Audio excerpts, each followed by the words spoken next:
5ই অগাস্টের জঙ্গি হামলার পর ইউনূস তার সাঙ্গপাঙ্গ সহ যখন ম্যাটিকুলাস ডিজাইনের অংশ হিসেবে রাষ্ট্র ক্ষমতা দখল করলো, তখন নানান ধরনের মুখরোচক ভাষণ দেওয়া শুরু করলো।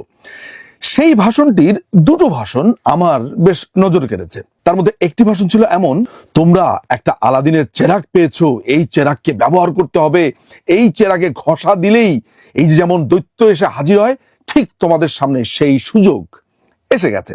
দ্বিতীয় যে ভাষণটি, সেটিতে ইউনূস বলছে যে অনেকেই বলে টাকা নাই টাকা নাই টাকা নাই, কেন টাকা থাকবে না? আমি তো বলি বুদ্ধি নাই বুদ্ধি নাই বুদ্ধি নাই, বুদ্ধি থাকলেই টাকা চলে আসবে। এই দুটো ভাষণই আমার জন্য গুরুত্বপূর্ণ।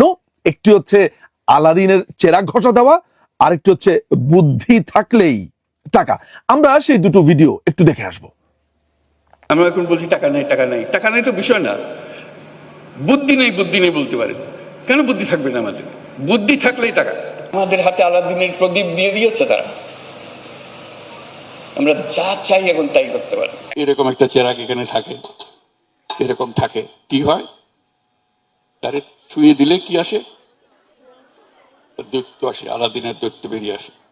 তোমাদের কাছে সে চেরাগ আছে, শুধু সেটা স্পর্শ করা, স্পর্শ করলেই সেই দৈত্য বেরিয়ে আসবে, এবং তোমাকে শুধু বলতে হবে কি, তাকে কি হুকুম দিবে সেটা বলতে হবে। ভিডিওটা আপনারা দেখলেন।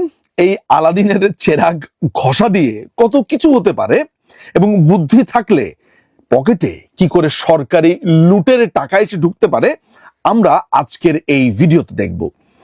আমরা প্রথমেই সার্জিস আলম নামে ইউনূসের সাঙ্গপাঙ্গদের বা ইউনূসের যে টোকাই বাহিনী আছে তাদের একজনের গল্প বলবো।